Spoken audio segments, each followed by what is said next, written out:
Jean-Christophe Cambadélis, bonjour. Bonjour. Merci d'être avec nous. Je vais être un peu ironique pour commencer. Oui.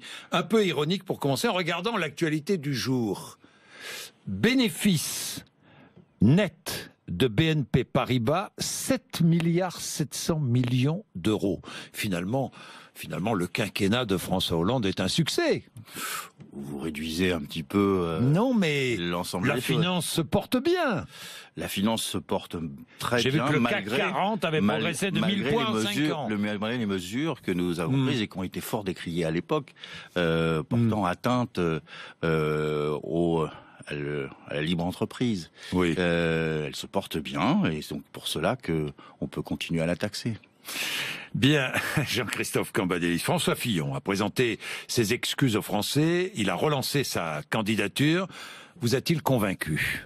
Bon, écoutez, François Fillon a dit à son camp, à la droite, j'ai commis une faute, mais vous n'avez pas le choix. Oui. C'est ça le résumé. J'ai commis une faute. Il n'a pas parlé il n'a pas prononcé le mot faute. Oui, mais il a présenté ses excuses. Quand on présente ses excuses, c'est qu'on a commis une faute. Donc il a commis une faute. Mais à partir du moment où Alain Juppé ne voulait pas être le candidat de substitution, il a dit à l'ensemble de la droite, vous n'avez pas le choix. J'ai été élu par 4 millions de Français, donc personne ne peut décider que je me retire. Voilà. Donc il a pris en otage son propre camp. Il ne remboursera pas les sommes perçues par sa femme et ses enfants. Ils ont travaillé, dit-il. Ils ont mérité leur salaire. Peut-on le blâmer de défendre sa famille? Non, visiblement, il aime bien travailler en famille.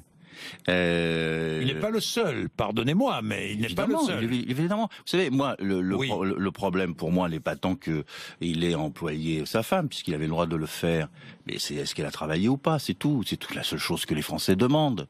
Honnêtement, c'est ce qu'ils veulent savoir. Si elle a utilisé une situation permise par le fait que son mari était parlementaire, bon, ou si elle a travaillé pour son mari. C'est tout ce qu'on demande. Oui, il a quand même dévoilé son patrimoine, les services fiscaux savaient, il a été transparent sur ses comptes en banque, il a joué la transparence, non? Pourquoi n'arrive-t-il pas à vous convaincre, Jean-Christophe Cambadélis? Pourquoi? Parce que c'est le candidat de la droite et que vous voulez l'abattre, comme il dit. Moi, je veux pas l'abattre, je veux le combattre. Parce que je connais son programme, et son programme est épouvantable pour les salariés. Bon, mais je constate qu'il s'est présenté comme dans sa primaire comme l'homme qui était pur, qui respectait toutes les règles face à l'ensemble de la classe politique qui ne le respecte pas. Vous ne croyez pas à son honnêteté?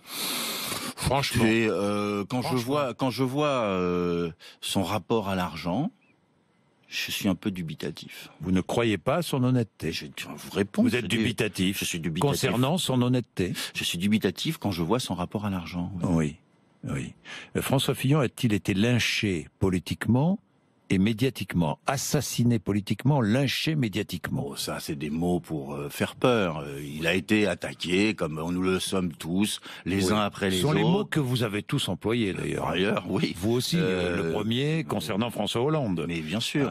Il y a un moment donné, c'est comme ça, vous êtes sous la loupe. Les journalistes qui sont responsables. Oh, ils le sont parfois. Oui, mais mais vous aussi. Mais vous savez, vous êtes sous la loupe médiatique quand vous êtes candidat à l'élection présidentielle. Donc à partir de là, il y a des moments où il faut rendre des comptes, surtout quand on est dans une situation difficile. Cette affaire, vous à gauche. J'entends ces accusations ici ou là. Mais d'abord qu'on apporte des preuves. Enfin, c'est pas nous qui avons employé Madame Pénélope Fillon. C'est pas nous qui avons employé ses enfants. C'est lui. Donc il faudrait quand même à un moment donné qu'on revienne aux faits. C'est elle qui a travaillé avec Monsieur de la Charrière. C'est pas nous qui avons constitué le cabinet d'avocats dans lequel travaillait Monsieur Fillon. C'est pas nous qui avons fait ça. C'est des réalités concrètes. Donc on n'est pas responsable d'une situation qui est la sienne. Coup d'État institutionnel. Oui, bien sûr. Oui, je vois pas en quoi c'est un coup d'État. Il aurait pu dire c'est un coup d'État médiatique. Pourquoi institutionnel? Qu'est-ce qu'il est qui ferait que ça porte atteinte à nos institutions? Il y a quand même un moment donné, on est dans l'emphase là, on prend des mots pour indiquer que l'on a caché une vérité ou parce qu'on est attaqué. Donc à partir de là, Monsieur Fillon cherche à trouver des subterfuges. Est-ce que vous redites ce matin, François Fillon doit se retirer? Écoutez, il a décidé de ne pas se retirer, donc moi je prends acte. On verra à la fin s'il avait raison. Vous avez changé de discours. Non, moi j'ai dit la chose suivante. J'ai dit qu'il vaudrait mieux. Vous disiez, il je l'ai dit dimanche. J'ai dit dimanche. Il y a 2 jours. Il devrait se retirer parce que ça fait 15 jours qu'on ne parle que de ça. Regardez aujourd'hui. Vous dites la même chose aujourd'hui? Maintenant, il a décidé de rester, donc il reste. Mais on verra dans quelques semaines s'il a eu raison ou pas. Quel est le jugement des Français, puisqu'il a dit qu'en fin de compte, ce n'était pas le tribunal médiatique, ce n'est même pas le tribunal tout court, puisqu'il le conteste, ce sont les Français. Les Français vont juger.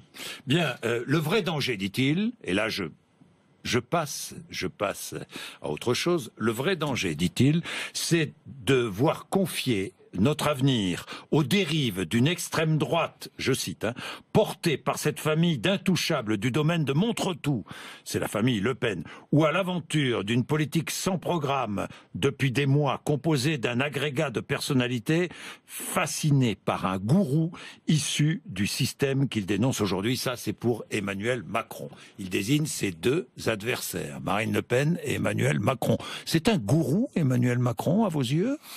Écoutez, Emmanuel Macron n'est pas un gourou, mais je suis inquiet. Inquiet de quoi? Je comprends pas. Inquiet parce qu'il est haut dans les sondages ou Non, quoi? je suis inquiet. Pourquoi il ne veut pas dévoiler son programme? Qu'est-ce qu'il cache? Ce matin, j'avais l'un de ses représentants qui nous disait que son programme serait dévoilé fin février. Mais écoutez, depuis le mois de juillet, on nous dit c'est la semaine prochaine. Est-ce qu'il y a quelque chose à cacher? Est-ce qu'il y a quelque chose qui n'est pas avouable? Vous pensez qu'il y a quelque chose qui n'est pas avouable chez Macron? Parce que je me dis que peut-être qu'il est trop à droite. Et ça lui sera reproché par des gens de gauche qui le soutiennent actuellement. Peut-être est-il trop à gauche, et ça lui sera reproché par des gens qui sont à droite. Donc le fait de ne pas se dévoiler, de ne pas dire ce qu'il veut faire. Enfin, on est quand même dans une élection présidentielle. Je vous trouve très sympathique vis-à-vis de lui. Mais on est dans une élection présidentielle. Ça y est. C'est la faute des journalistes. Non, mais on est dans une élection présidentielle. Il y avait longtemps que j'avais pas entendu ça. On est dans une élection présidentielle. Oui. Et le seul candidat à qui on ne pose pas la question, au fait, vous allez être président, pourquoi faire? Mais vous avez écouté à 7h10, non, RMC? Non, vous étiez ailleurs. J'étais dans ma voiture. Si vous aviez écouté à 7h10, j'avais l'un des porte-paroles d'Emmanuel Macron, je lui ai posé la question. Alors il vous a répondu quoi? Est-ce du vent, Macron? Bonne question, non? Est-ce du vent? Est-ce du vent? D'ailleurs, je vous pose la question. Macron, c'est du vent? Non, je dirais que Emmanuel Macron ne veut pas se définir. Et ça finit par poser un problème. Il ne veut pas dire ce qu'il veut faire. Et s'il le dit fin février? On verra à ce moment-là. Bon. Enfin, on sera nous serons fixés sur ce qu'il veut. En attendant, c'est du vent, quoi. En attendant, c'est un peu creux, oui. C'est un peu creux. La gauche n'a plus de bilan à assumer, vous demande François Fillon? Vous n'avez plus de bilan à assumer? Mais bien sûr, c'est pour ça qu'il se tait par rapport à nous. Mais nous avons un bilan qui est bon, qui est critiquable. Le bilan de François Hollande, du quinquennat. Bien sûr. On ne vient pas de nulle part. On est la gauche qui est au pouvoir. Évidemment, vous êtes au pouvoir depuis 5 ans. 2012. Depuis 5 ans. Alors justement, est-ce que Benoît Hamon, qui est votre candidat du Parti Socialiste, doit défendre le bilan de François Hollande? Mais il doit défendre ce qu'il estime bon dans ce bilan. Il l'a fait. Attendez. Est-ce qu'il doit globalement défendre un bilan, le bilan de François Hollande? Un bilan, ce n'est pas global. Moi qui ai soutenu François Hollande de bout en bout, j'ai des éléments critiques à apposer. Mais globalement, ce bilan est bon ou pas bon? Moi, je dis ce bilan est globalement positif selon la belle formule. Mais vous allez me dire, c'est de la langue de bois. Dans ce bilan, je peux parfaitement dire que telle ou telle mesure ont apporté un mieux pour la France, d'autres n'ont pas été jusqu'au bout, les troisièmes sont critiquables. C'est normal. Vous dites ça aujourd'hui. Mais j'ai toujours dit ça. J'ai toujours dit ça. Je l'ai même dit à votre antenne par rapport à la loi travail. Bon, Jean-Christophe Cambadélis, ça veut dire que Benoît Hamon doit défendre le bilan globalement positif de François Hollande. Mais Benoît Hamon le fait à sa manière, avec un objectif qui est la prochaine présidentielle. Il n'est pas candidat sur le bilan, il est candidat on ne gagne pas une élection présidentielle sur un bilan. Alors, vous n'allez pas à chaque fois la raisonner en lui disant mais au fait vous êtes comptable de ce qu'il fait, d'autant plus qu'il s'est battu contre. Donc il doit rompre avec l'ancien monde. Qui dit cela? Je sais pas, moi. Jean-Luc Mélenchon, comment vous ne le savez pas? Jean-Christophe Cambadélis, ne me dites pas que vous ne le savez pas. Mais c'est Jean-Luc Mélenchon qui dit cela. Il doit faire le ménage, dit Mélenchon. Mais c'est une conception de la gauche qui n'est pas la mienne. Couper les têtes, faire le ménage, virer les gens... Tout ça, c'est du passé. Donc le rapprochement est impossible avec Pas du tout. J'ai écouté son discours, qui était plus philosophique que politique. Ce week-end, il y avait des éléments extrêmement intéressants. Je n'ai pas tout à fait vu l'équation politique nécessaire pour redresser la France, mais il y avait des éléments intéressants. Moi, je suis prêt à discuter avec tout le monde. Ce qui m'intéresse, c'est les problèmes des Français. Si j'ai bien compris, pour gagner l'élection présidentielle, bon, on peut s'asseoir sur tous ces principes, non? Sûrement pas. Non. On peut faire des compromis. Des accords avec Mélenchon qui n'a cessé de critiquer tout au long du quinquennat la politique conduite par François Hollande. Mais écoutez, qui a attaqué, mais avec des mots très durs, Myriam El Khomri, Manuel Valls, Marisol Touraine et tant d'autres. Il faut les défendre, celles que vous citez, il faut les défendre, et ça n'empêche pas de passer des compromis. Moi, je suis pour qu'il y ait, dans la gauche, un certain nombre de compromis qui ne soient pas des compromissions sur le fond. Voilà. Maintenant, il faut savoir ce que veut Jean-Luc Mélenchon. Est-ce qu'il veut rester à 10% dans son splendide isolement, ou est-ce qu'il veut participer à une action de redressement de la France? C'est le problème qui lui est posé. Aujourd'hui, à quoi ça sert ces 10%? S'il reste là, dans son coin, à quoi ça sert? Il faut être utile avec Benoît Hamon et tous ceux qui veulent se rassembler à gauche pour faire avancer ce pays. Il y aura des législatives, donc Jean-Luc Mélenchon devra soutenir Myriam El Khomri. Mais Jean-Luc Mélenchon a déjà dit qu'il présenterait partout des candidats, ce qui ne fait pas la joie du Parti communiste français. Mais il a dit ni du Parti socialiste d'ailleurs. Moi, vous savez, honnêtement, ce n'est pas le principal sujet du Parti socialiste, Jean-Luc Mélenchon. Bon, d'accord. Benoît Hamon va soutenir tous ces candidats. Ils seront candidats.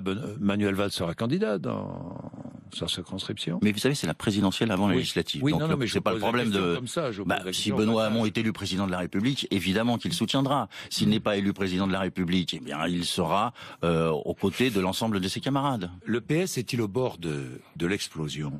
Avec d'un côté Hamon, de l'autre Valls et ses idées. Écoutez, ensuite ça c'est une question Mélenchon qui est un peu plus à gauche, qui est pas au PS. Pas au PS. Oui, non, mais ça c'est un peu daté. Une alliance. Aujourd'hui, vous avez eu 2 millions de personnes qui ont voté. On disait que c'était impossible. Et vous avez un candidat qui commence à rassembler l'ensemble de ses amis. À partir de là, il n'y a pas eu d'explosion. On nous avait dit juste avant les primaires que 170 responsables du Parti socialiste allaient subrepticement chez Macron. Je regarde, je cherche, je n'en vois pas. Quelques-uns, il y en a. Mais quelques-uns, une poignée qui vont chez Emmanuel Macron. Bon, donc le Parti socialiste est là. Font l'élection. Pardon ? Ce ne sont pas eux qui font l'élection, nous verrons bien. Mais c'est les électeurs, évidemment. Dites-moi, combien d'adhérents avez-vous au Parti socialiste aujourd'hui ? Vaste question. 120 000. Ah bon ? Oui, parce que vous confondez, comme tout le monde, comme tous les journalistes, mais moi je vous confondez ce qu'il y est, les chiffres. C'est vous qui donnez les chiffres. À chaque fois, nous avons le même débat, c'est que les chiffres sont donnés au mois de juin. Donc je le dis à tous les journalistes, quand vous avez des questions sur les adhésions, c'est le mois de juin. Bon, 120 000 donc. On est bien d'accord. Vous aviez promis 500 000. Hein, absolument. Mais pour l'instant, j'y suis pas. On en est loin. Il faut un acte de liquidation, il faut un harakiri, c'est ce que disait François Hollande à propos du Parti socialiste dans le fameux livre de Davet et l'homme. Un président ne devrait pas dire ça. Il dit autre chose. Il regrette d'ailleurs, François Hollande, de ne pas être candidat. Je pense qu'il doit s'interroger, oui. Il doit s'interroger quand il voit la situation, quand il voit la décomposition à droite. Vous le regrettez vous-même ? La fragmentation à gauche. Vous regrettez qu'il ne soit pas candidat ? Vous savez, j'étais favorable à sa candidature, il n'est pas candidat, maintenant Mais vous regrettez ? Je regrette, oui, je pense qu'il aurait fait un très bon candidat, mais il en a décidé autrement. Pourquoi comparez-vous je reviens à Emmanuel Macron parce que quand même ça vous titille, hein, Macron. Ça vous titille parce que voilà quelqu'un qui vous empêche de tourner en rond. Ouais. Non ? Non, pas du tout. Bah, écoutez, Macron fait Et même un de vos proches, vraie, j'ai vu, votre ancien attaché parlementaire qui l'a rejoint. Ah non, c'est pas mon attaché parlementaire, c'est Mao Péninou qui était le président à la mairie du 19e et de Anne Hidalgo, qui l'a rejoint, mais qui était d'accord avec lui depuis très longtemps. Mais pourquoi est-ce qu'il vous titille, Macron? Qu'est-ce qui ne va pas avec lui? Ce qui ne va pas, c'est que je sais pas ce qu'il veut. Et c'est tout. Je sais pas si... Et s'il me disait, voilà mon programme, c'est un programme de gauche, on pourrait discuter. Aujourd'hui, je peux pas discuter avec lui, je sais pas ce qu'il veut. Je connais pas son programme, je ne sais pas où il veut aller, je sais pas avec qui il veut gouverner. Et la présidentielle, c'est lui. Point. Alors c'est un peu court quand même. Ce que je ne comprends pas, c'est que vous avez menacé tous ceux qui le rallient d'exclusion, mais personne n'est exclu. Hein. Non, j'ai dit, je n'ai pas bougé, que ceux qui le parraineraient, vous savez, il faut parrainer, il faut signer, ne seraient plus au Parti Socialiste. Ils seront exclus du PS. Évidemment. Ceux qui vont le parrainer. Évidemment. Vous savez, j'applique à ceux qui veulent faire ça. Le maire de Lyon, par exemple, sera exclu. Bien sûr. Oui. Sans problème. Sans problème. Oui. Je fais exactement la même chose que ce que j'ai dit pour les frondeurs. J'avais dit que s'ils votaient la motion de censure, ils seraient exclus. Je ne les ai pas exclus parce qu'ils ont pensé qu'il fallait une motion de censure, même parce qu'ils l'avaient préparée. C'est l'acte qui est important pour moi. Les frondeurs exclus. Benoît Hamon, il aurait été exclu. Il l'a pas fait. Exclu. Il l'a pas fait. Bon, là aujourd'hui, j'applique la même chose avec ceux qui veulent parrainer. Bon, parce qu'on peut pas être à la fois dans l'équipe du Parti Socialiste et parrainer l'équipe adverse. Tout le monde peut le comprendre. Donc l'équipe du Parti Socialiste est derrière Benoît Hamon. Qu'est-ce que vous aimez dans le programme d'Hamon? D'abord, j'aime bien sa personnalité, qui est à la fois solide et en même temps qui incarne un renouveau.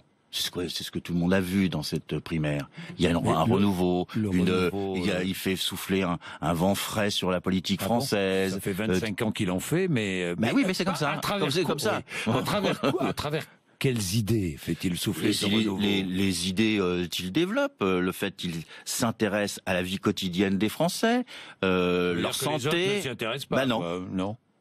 Ah, ça c'est un bel aveu. Ça. Mais non, non, les autres ne s'y intéressent pas. Il y a un intérêt pour la vie quotidienne des Français à travers ce que dit Benoît Hamon, qui n'est pas ce que l'on entend dans les autres formations politiques. Oui. Mais oui, c'est pour ça que c'est ce qui a plu au Parti Socialiste. Au Parti Socialiste, non, puisque lui on le soutient. Oui, non mais d'accord. Voilà. Qu'est-ce que vous aimez? Bon, à part cela. Donc il y a ça, c'est déjà beaucoup, et je crois que il fait revenir à la politique une génération, les jeunes. C'est très important pour le pays. Et puis il va l'affiner l'ensemble de ses propositions pour la France. Donc moi je trouve que il y a là un renouveau appuyé sur une certaine solidité qui est celle du Parti socialiste. Ça va être très important dans l'élection présidentielle parce que croyez-moi, elle se jouera dans les derniers jours. Et les Français se diront, avec celui-là, on a du renouveau, mais en même temps, on a la solidité du PS. Donc le renouveau, oui, il y a plusieurs candidats. Tout le monde parle de renouveau d'ailleurs. Non, pas tellement. Les gens sont les candidats sont tous anti-système, mais ils sont pas dans le renouveau. Dites-moi, tiens, à propos de ce système. Tout le monde est anti-système aujourd'hui. C'est quoi le système? C'est une vraie question. Ouais. C'est une vraie question. Aujourd'hui, c'est la tarte à la crème. Tout le monde est anti-système. Oui, mais Benoît Hamon aussi. Non, pas du tout. Pas du tout. Non, il a pas. Je suis sûr que je cherche bien, je vais trouver quelque chose. Non, c'est pas son vocabulaire. C'est pas son vocabulaire. Il est plus dans le renouveau que dans l'anti-système. Vous êtes dans le système? Bon, ça dépend ce qu'on appelle le système. Oui. Merci Jean-Christophe Cambadélis. 8h55. Merci d'être avec nous.